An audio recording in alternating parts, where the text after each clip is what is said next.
Ceci est un livre audio autogénéré par Google. Histoire de vie et formation. Collection dirigée par Gaston Pinault. Avec la collaboration de Pierre Dominicé, 1 de Genève, Martine Lanibel, 1.de Nantes, José González Monteagudo, 1. De Séville, Catherine Schmutzbrun, 1. De Fribourg, André Vidriquer, 1 du Québec à Montréal, Guy de Villers, 1 de Louvain-la-Neuve. Cette collection vise à construire une nouvelle anthropologie de la formation, en s'ouvrant aux productions qui cherchent à articuler histoire de vie et formation. Elle comporte 2 volets correspondant aux 2 versants, diurne et nocturne, du trajet anthropologique. Le volet formation s'ouvre aux chercheurs sur la formation s'inspirant des nouvelles anthropologies, pour comprendre l'inédit des histoires de vie. Le volet histoire de vie, plus narratif, reflète l'expression directe des acteurs sociaux aux prises avec la vie courante à mettre en forme et en sens. Dernière parution. Volet Histoire de vie. Fatia Mazouz, une femme maghrébine en quête de liberté 2013.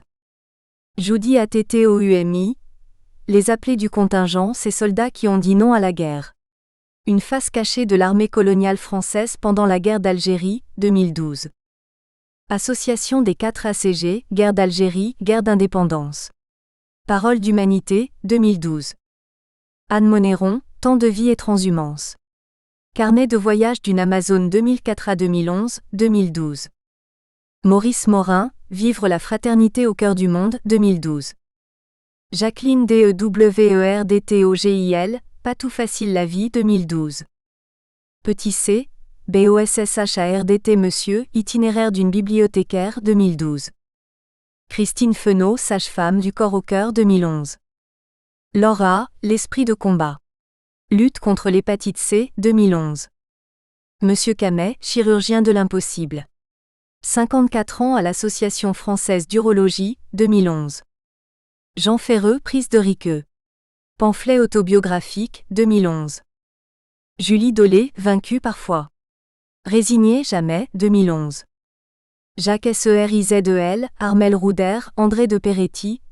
Rencontre et compagnonnage franco-marocain. Entretien avec Gaston Pinault, 2011. Remerciements. Parce qu'on ne fait jamais rien tout seul, remerciements. À Irène pour son écoute patiente et sa présence à moi silencieuse. Elles me sont si précieuses. À Christine Abelseber, pour son accompagnement. D'une proximité distante dans cette écriture. Christine m'a invité à m'autoriser à me dire. À Emmanuel Graton, pour avoir permis entre autres.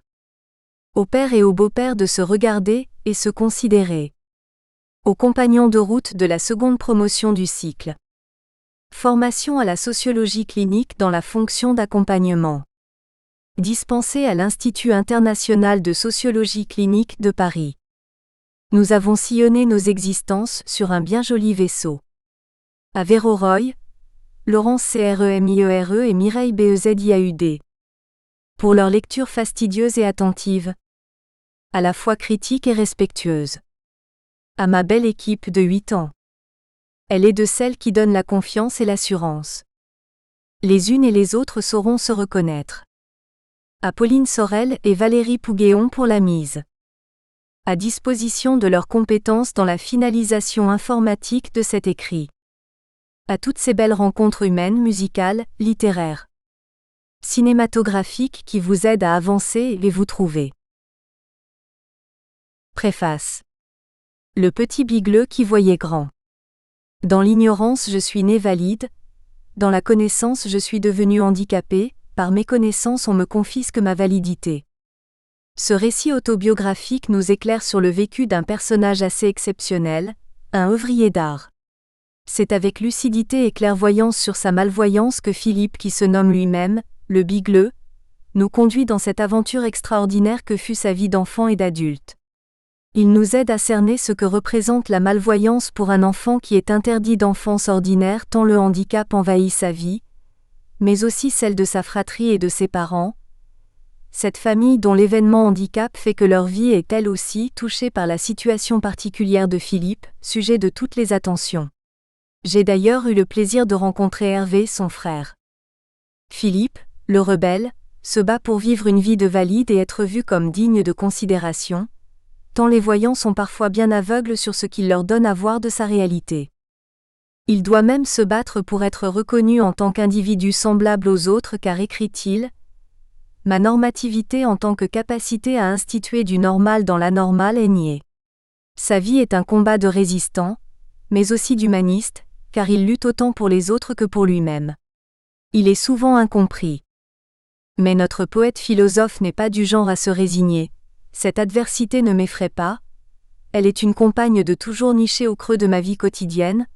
Opposer, s'opposer, affronter me sont ordinaires et familiers.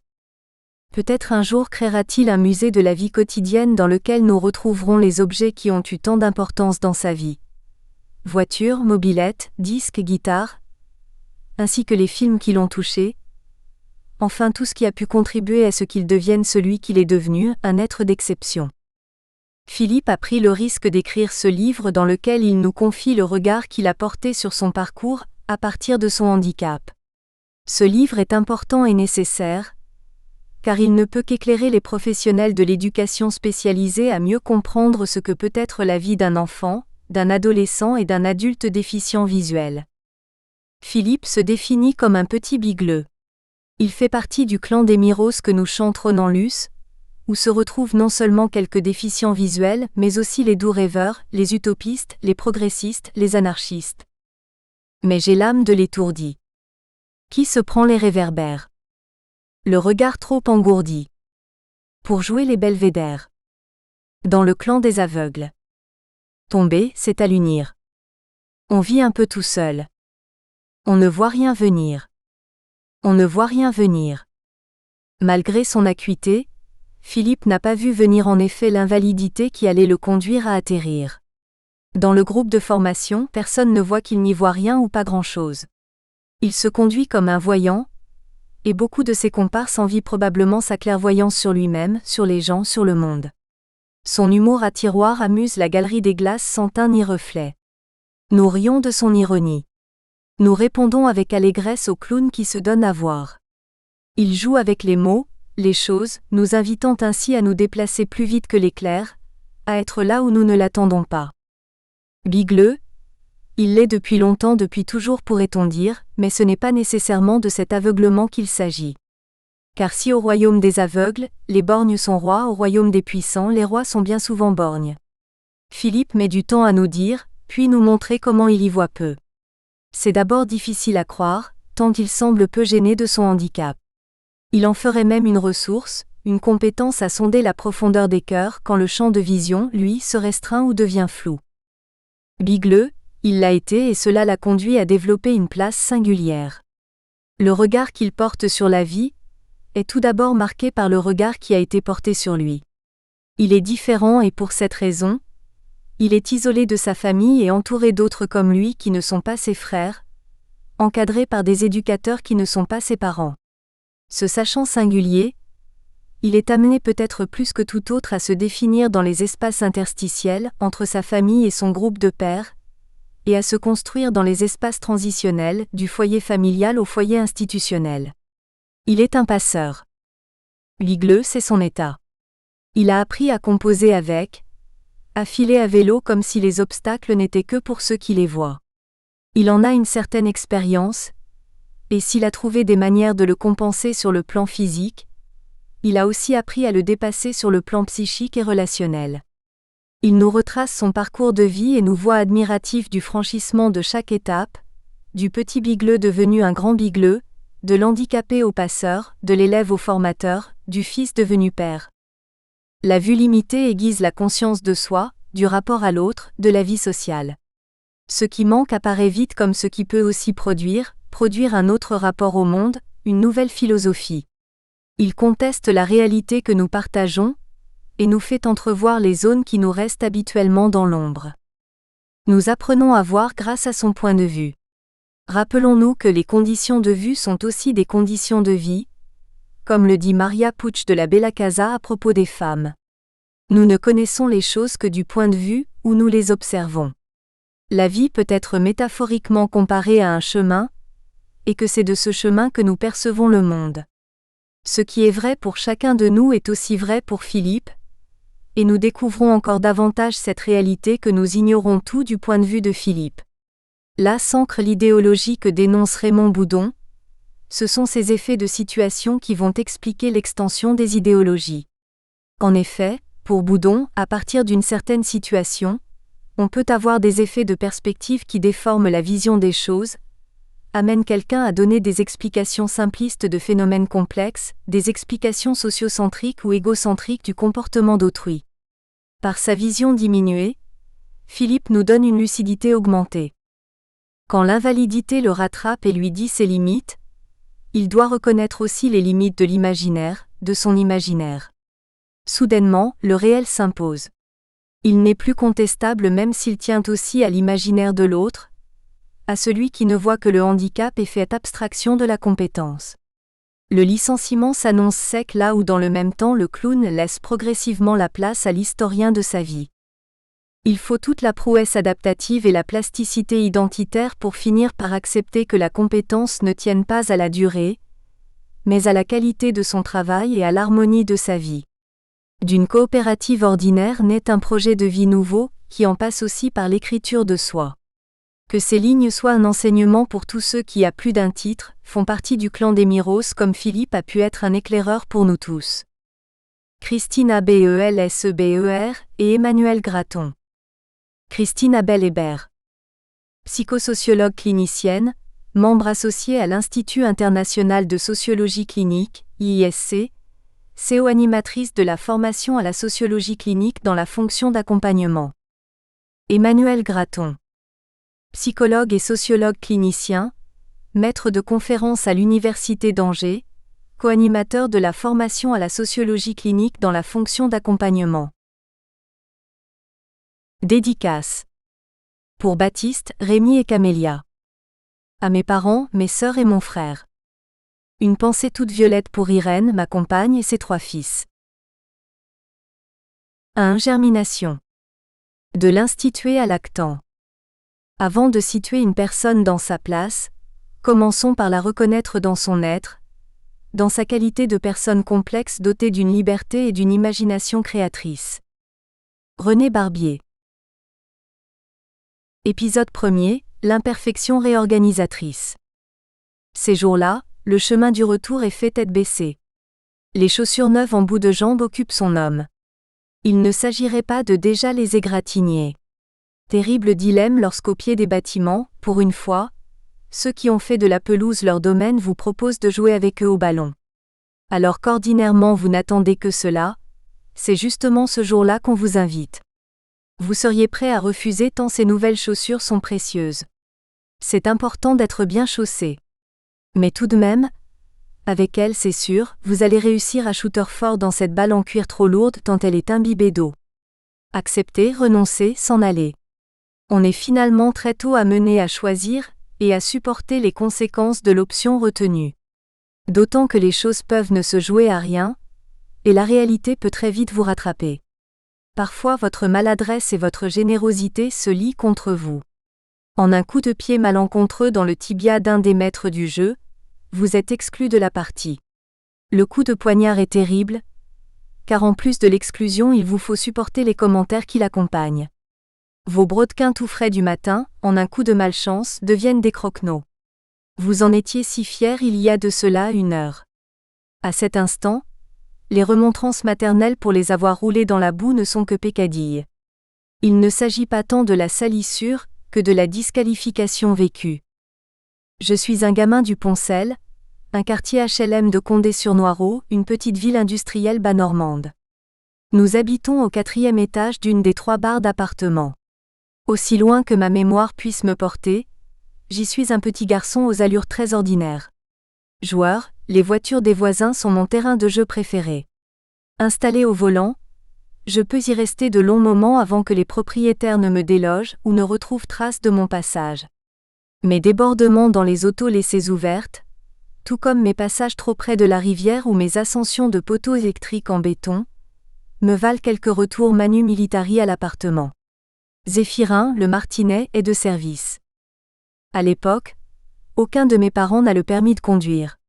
Ce sont les voisins ou le copain du syndicat qui nous véhiculent pour une opération des amygdales, ou aller chez les grands-parents le dimanche. Les gens s'entraident.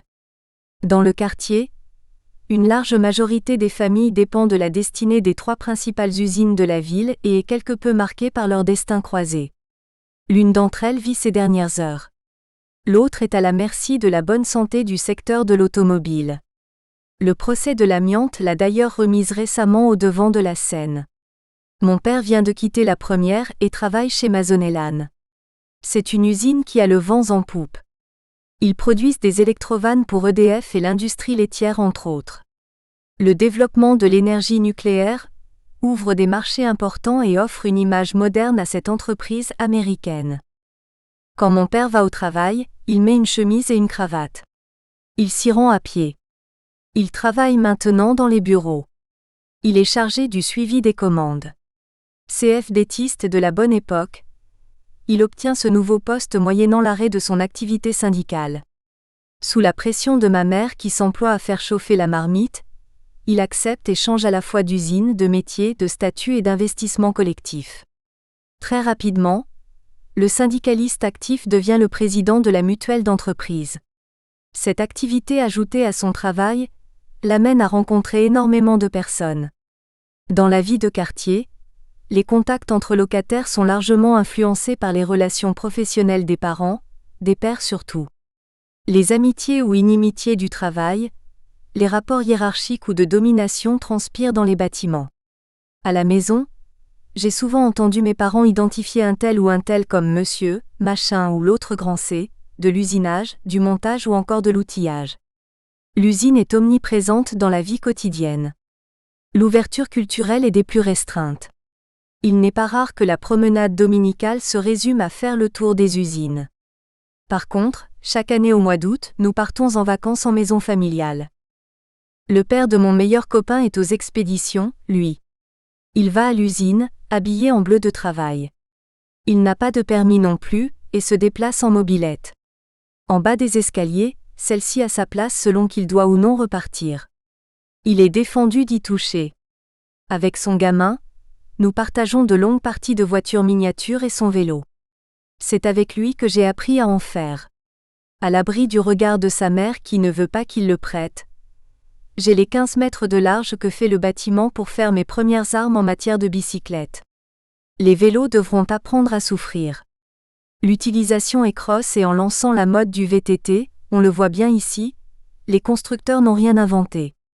Accompagnés des ballons, des voitures no-rêve ou majorettes, les vélos meublent mes journées d'enfant. Encore aujourd'hui, de nombreuses anecdotes remontent régulièrement à la surface comme pour célébrer l'attachement que j'avais pour ces jouets ou ces jeux. Mon premier vélo, un rouge, je le reçois à l'occasion d'un Noël. Odile, mon aîné de 18 mois, à la même occasion, hérite d'un bleu. Ce jour-là, le Saint-Esprit me tombe sur la joue gauche. Je suis tellement fière de ma monture que je me sens pousser des ailes. C'est ainsi que je défie ma sœur et tente de rentrer dans le hall du HLM sans freiner. La tentative est périlleuse puisqu'il faut faire tout cela en descente et en négociant un virage à angle droit. Stimulé par le public au balcon, je m'élance et réussis. C'est en fait une catastrophe. Dans ma folle épopée, je passe à travers la porte vitrée du bâtiment. Tout le monde se demande encore comment je n'ai pu voir que celle-ci n'est pas ouverte. Par chance, en dehors de la vitre, il n'y a pas de dommage. Le beau vélo est indemne. Le pilote, quant à lui, est de la même couleur que son engin tellement il est honteux et que la gifle posée sur sa joue est appuyée. Si j'avais réussi au moins à me couper légèrement, peut-être aurais-je échappé aux retombées de la peur de ma mère qui n'a rien raté de l'exploit. De surcroît, il lui est insupportable que nous nous signalions. Il ne faut pas se faire remarquer. Je m'épanouis en fait dans une famille ouvrière type. Sans doute, au regard de ce qu'ils ont eu à vivre enfant, mes parents mettent un point d'honneur à ce que nous soyons remarquables sans jamais être remarqués. Ma mère est intransigeante là-dessus. La discrétion recherchée est teintée à la fois de conformisme, de soumission et d'une estime de soi très dévalorisée. Le fait de passer inaperçu s'apparente de toute évidence à une marque de réussite pour elle. Il convient de se hisser, d'être dans le rang et pas à la marge. D'être des gens bien. Un soir, À l'aube de mes 5 ans, alors que je suis affairée dans le bac à sable à une heure plus tardive que d'habitude, une nouvelle dégringole du balcon du 4e. Martine, ma sœur aînée, me crie « Maman à son bébé monte ». Je n'en crois pas mes oreilles, mais surtout je ne la crois pas à elle. Je suis tellement surpris de l'annonce que je lui réponds que ce n'est pas vrai et qu'il s'agit du bébé de la voisine d'en dessous. De mémoire, je n'avais rien vu venir. Je suis brutalement affublée de 2 sœurs et d'un petit frère, Hervé. En même temps qu'il faut ajouter un doigt, il faut présenter une autre main, nous voilà donc 6. À l'époque, ma mère est encore une de ces femmes qui se débrouillent pour accoucher à domicile à l'ancienne. En appelant toujours le médecin trop tard, elle contourne les pratiques en matière d'accouchement qui privilégient une orientation vers les maternités. Sans doute ne méritait-elle pas de soins spécialisés, ou bien la discrétion s'imposait-elle également en matière de naissance ? Il est vrai qu'en pratiquant de la sorte, il n'est pas nécessaire d'avoir recours à l'entourage pour gérer la petite famille le temps de l'absence et les visites à la maternité dans la ville voisine. On ne doit rien à personne. Les souvenirs partagés avec mon frère seront pour plus tard. Dans l'immédiat, 2 événements majeurs entourent la venue de ce 4e enfant. L'été qui suit la naissance de mon frère, nous ne pouvons pas partir comme prévu en maison familiale car ma sœur a contracté la coqueluche. Le risque de contagion contraint à décommander. Nous partons finalement à 12 km du Poncel, dans une petite maison située dans un hameau au cœur de la vallée de l'Orne. Les vacances y sont merveilleuses. Mes journées sont toutes occupées à jouer avec les voisins dans l'épave d'une Juve A4 qui trône au fond du jardin. Chaque jour nous allons chercher le lait dans la ferme voisine. Parfois même, on nous invite à monter dans la remorque du tracteur pour aller nourrir les cochons élevés en liberté dans un bois. Entre le bricolage, l'élevage et la culture, nous trouvons encore un peu de temps pour aller nous baigner à la rivière. Il me faut le dire aussi, à monter debout sur le rebord du puits et à infliger une nouvelle peur bleue à ma mère. Bref, au terme de ce séjour, je ne sais plus si plus tard je serai mécanicien ou fermier. L'isolement est tel que ces vacances ne sont vraiment pas de rêve pour tout le monde. Aussi, vont-elles précipiter une décision qui marque un tournant dans la vie familiale. Mes parents se sont décidés pour que mon père prenne des leçons, afin d'obtenir le permis de conduire.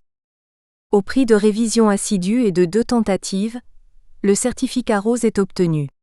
Sur les conseils d'un collègue qui s'y connaît, mon père se rend à Caen pour rechercher une voiture d'occasion.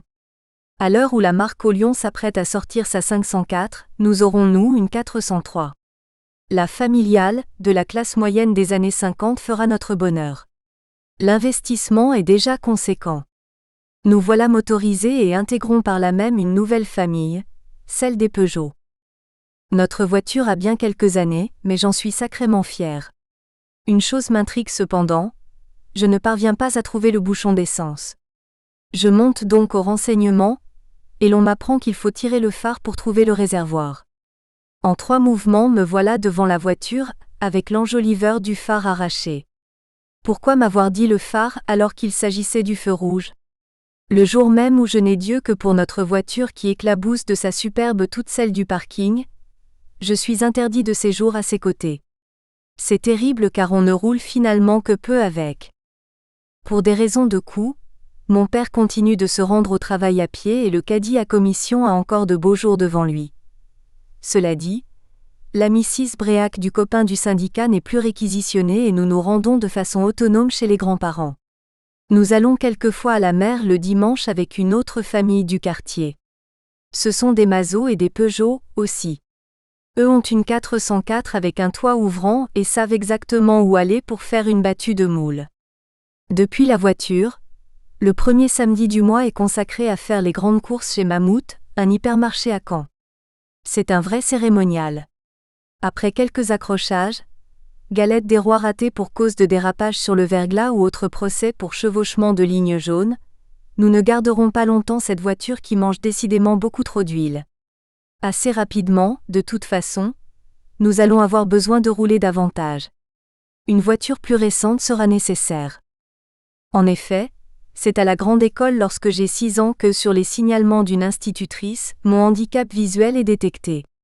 Il est vrai que je ne suis pas le genre d'élève qui coûte cher en bons points, petites et grandes images ou journal de Mickey.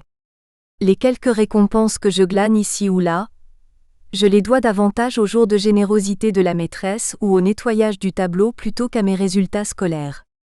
Je suis un élève d'une banalité éclatante. En dehors de quelques réalisations en travail manuel, des sorties feuilles mortes à l'automne et de ma première collection de coquillages, je n'ai pour ainsi dire aucun souvenir des apprentissages élémentaires. Pour réussir avec moi, l'école devra fournir un peu plus d'efforts. Ses résultats sont satisfaisants mais elle peut beaucoup mieux faire. L'œil avisé de cette enseignante inaugure pour moi et mes parents de longues heures d'attente chez les ophtalmologues. Dans une autre mesure, mes sœurs et mon frère doivent également apprendre à patienter et à voir rentrer les parents toujours un peu plus accablés et par là même pas très disponibles à eux. Au début, nous empruntons la voie classique et consultons le spécialiste du coin. Rien de réellement alarmant pour l'instant, et une paire de lunettes est prescrite. Celle-ci devrait faire l'affaire. Assez rapidement, je deviens l'un des clients les plus réguliers de l'opticien pour un redressage de monture ou une remise de vis à une branche. Le matériel doit suivre. Dans la petite boutique aux 1000 lunettes, je rêve que l'opticien me donne un autocollant comme on en trouve sur de nombreuses voitures. Au volant, la vue c'est la vie. J'adore ce slogan qui ferait sans doute très bien sur la vitre arrière de la 403. Me réparant mes lunettes le plus souvent gratuitement, je n'ai jamais eu de geste commercial en autocollant. Un peu comme un coup d'épée dans l'eau, cet appareillage ne m'apporte essentiellement que des soucis supplémentaires. Sur le plan visuel strict, aucune embellie n'est à signaler. À l'école aussi, peu ou pas d'éclaircies malgré l'attention nouvelle dont je suis l'objet. Après plusieurs modifications de correction, mes parents qui commencent réellement à se soucier, décident d'aller consulter un autre ophtalmologue. Nous voyons alors un praticien de Paris, qui vient travailler quelques journées par semaine en province. J'ai du mal à retenir précisément son nom à consonance slave tant mes parents l'écorchent. Pour plus de commodité, vu la place qu'il occupe dans la maison, ils finissent par l'appeler Pat. Ce spécialiste, selon leur dire, est sans ménagement ni détour en termes de pronostic. Votre gamin risque de devenir aveugle. Je crois qu'encore aujourd'hui cette phrase résonne dans leur tête. Si ce n'est pas celle qu'on leur a adressée, ce sont de toute façon ces termes qu'ils ont entendus. Comme le développe si justement Simone Sauce dans son ouvrage Le miroir brisé, l'annonce du handicap est toujours vécue de façon terrible par les parents. L'enfant réel se substitue à l'enfant idéal. Que peut-il rester de celui qu'on a imaginé 1001 fois ? Existe-t-il une bonne manière de dire ce qui de toute façon est inacceptable ? On sait le sentiment de culpabilité que peut susciter une telle annonce.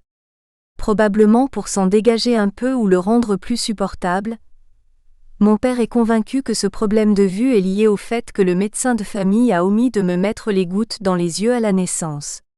Qu'en aurait-il été si j'étais née, à la maternité ? Quoi qu'il en soit, le ressentiment de mes parents vis-à-vis de Pat est très ambivalent. En même temps qu'ils dénoncent la forme brutale de son propos, ils en apprécient la franchise. Sur la base des nouvelles préconisations, je change à nouveau de correction, de place en classe, de jeu. Dans la cour de récréation, à cause des lunettes que je dois garder maintenant en permanence et de ma rétine façon dentelle, les instituteurs me mettent quasiment sous cloche.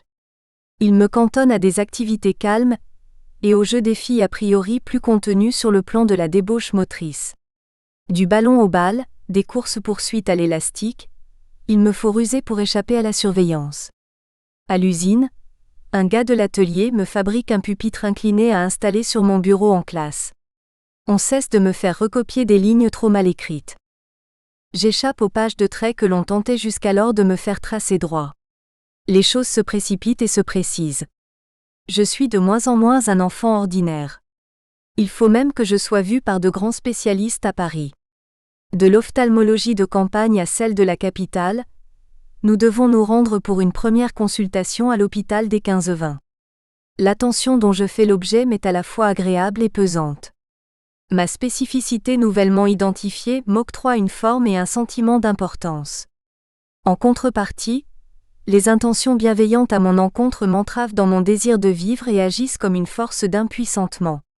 On me prend la main, alors que je souhaite continuer de marcher seul. Je comprendrai beaucoup plus tard que je fais mes classes en matière de handicap. Pour reprendre Henri-Jacques Sticker, je suis en train d'apprendre à être handicapé en intériorisant dans ma relation à l'autre, la façon dont je suis perçu. Je n'ai alors pas conscience de ce qui s'opère, mais constate que je ne peux plus faire des choses dont je me sens pourtant capable. Il est fait fi de ce que j'ai développé jusqu'alors en matière de compensation, voire tout simplement de la façon dont je me suis développé et épanoui. L'idée de compensation sous-tend celle d'une identification préalable d'un manque. Or, ne sachant pas que le fonctionnement de mon appareil visuel n'est pas aussi performant qu'il le faudrait, il n'y a pas chez moi d'intention de ce type. Nous savons depuis Canguilhem que ce qui rend l'organisme irréductible à la machine, c'est qu'il ne subit pas passivement le détraquement qui finira par le détruire, au contraire il met en place des alternatives. Dans la perspective canguilhémienne, le normal dans le vivant c'est donc, et avant toute chose, la recherche de viabilité. L'organisme est organisé de façon à ce qu'il puisse se maintenir en vie. De la sorte, pour ce qui me concerne, nous pouvons dire que la réorganisation sociale à l'œuvre, générée par le diagnostic médical, me réduit au seulement normal de la machine. C'est-à-dire que les attitudes en ma direction cachent mal que la recherche de conformité de fonctionnement prime la viabilité. Ma normativité, en tant que capacité à instituer du normal dans la normale, est niée. Dans l'ignorance, je suis né valide. Dans la connaissance, je suis devenu handicapé. Par méconnaissance, on me confisque ma validité. Durant ces années, les rendez-vous se multiplient avec le grand hôpital spécialisé parisien. Je ne compte plus le nombre de médecins qui se succèdent pour me regarder les yeux dans les yeux. En fait, ils ont davantage rendez-vous avec mon fond d'œil qu'avec moi-même. Au 15-20, le temps passé à patienter, faire le patient, est phénoménal, ou du moins en ai-je le sentiment. Nous attendons d'une part notre tour, mais également que l'atropine dilate suffisamment mes pupilles pour procéder aux examens. À l'époque, les travaux de rénovation des bâtiments n'en sont qu'à leur balbutiement. Fidèle aux vieilles bâtisses hospitalières, l'architecture de la salle d'attente ressemble à un grand hall de gare. Aux couleurs froides, elle est à la fois très haute de plafond et donc très sonore. Éclairée au néon, nous sommes là très nombreux à attendre. Des enfants comme moi, des adultes, des personnes âgées. Certains sont aveugles, d'autres ont des pansements sur les yeux. Sous l'effet du collier ophtalmique, je suis très gêné par la lumière et préfère garder les yeux fermés. Si, par le passé, les dames de la cour utilisaient ce produit à faible dose pour embellir leurs yeux, dans un cadre médical, la dilatation des pupilles est très désagréable. Votre pupille, tel un obturateur grand ouvert, laisse entrer toute la lumière. En plus d'être ébloui, vous voyez complètement flou au point de ne plus pouvoir feuilleter une revue ou vous déplacer seul. Dans l'ennui et la gêne, je me montre docile et plutôt coopérant. Devant le poids qui pèse sur les épaules de mes parents, je ne me plains pas. Sans effort, comme mécaniquement, j'affiche de la gaieté et un tempérament rieur. J'écoute ce qui se dit autour de moi. Chacun y va de ses misères, son périple, ses examens. En parlant de moi, mes parents déversent en fait toute leur tristesse et leur peur de l'avenir. À en croire les propos qu'on leur retourne, pleins de commisération, je suis vraiment un pauvre gamin. Dieu merci, nous sommes assis sur des chaises en tube métallique et dont l'assise et le dossier sont faits de gros brins en plastique un peu extensibles qui s'apparentent à du gros fils à Scooby-Doo. Cela m'occupe. Je passe mes mains dans le tissage, ou fais comme si je jouais de la guitare. À l'appel de mon nom, nous nous levons comme un seul homme et nous dirigeons vers une autre grande pièce. Là, dans l'obscurité, une vingtaine de box éclairées individuellement par une lampe baladeuse s'offrent à nous. Il y a des blouses blanches de tous les côtés. L'obscurité me soulage un peu avant que le faisceau lumineux de l'ophtalmoscope utilisé à l'époque ne vienne de nouveau me déchirer l'intérieur de l'œil. Les médecins et leurs cohortes d'assistants et d'étudiants échangent entre eux. Chacun leur tour, ils viennent scruter ce joli cas de dégénérescence tapéto-rétinienne. Mes parents sont là, silencieux. À la fois soumis à ce que dégagent ces grands pontes, ils sont à la merci d'une nouvelle révélation. Durant 2 jours, le plus souvent, les examens se succèdent avec chacun leur lot de désagréments. Pour certains d'entre eux, on me place des pastilles sur le globe oculaire afin que je ne puisse pas cligner des paupières. Il n'y a pas de douleur en tant que telle, mais une gêne pénible, puisque ne pouvant pas être contournée. Les journées sont longues. Je tente autant que possible de satisfaire et de soulager mes parents. Au fil du temps, avec la succession des rendez-vous, ma mère ne nous accompagne plus et reste à la maison avec mon frère et mes sœurs. Face à mon handicap qui se confirme au rythme des consultations, la direction de Mazonelan se mobilise et met à la disposition de mon père le taxi de l'usine et son chauffeur. L'amateur de voitures que je suis est tout heureux de prendre place à l'arrière de la Mercedes. À cet instant, les réjouissances médicales ne sont pas un souci. À Paris, je suis tout à mon affaire, c'est-à-dire à l'affût des derniers modèles sortis par les différentes marques.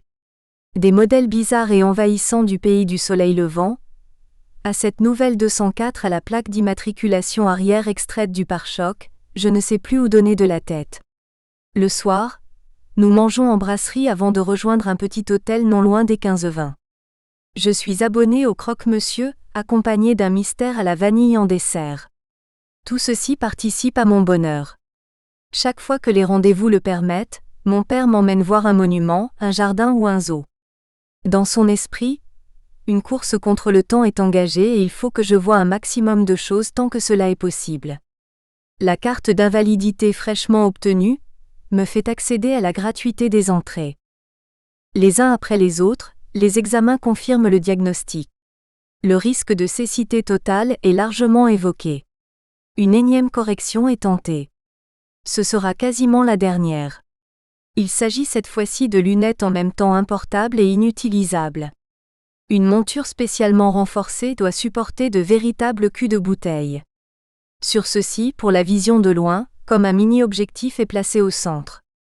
Mon père m'emmène m'entraîner à me déplacer avec. J'oscille entre l'extraterrestre et la poule avec une fourchette. La plaisanterie dure 3 mois avant que cet instrument de torture ne soit mis à la poubelle, malgré le coût financier qu'il représente. Au terme de ce parcours, nous ne savons toujours pas précisément ce que j'ai.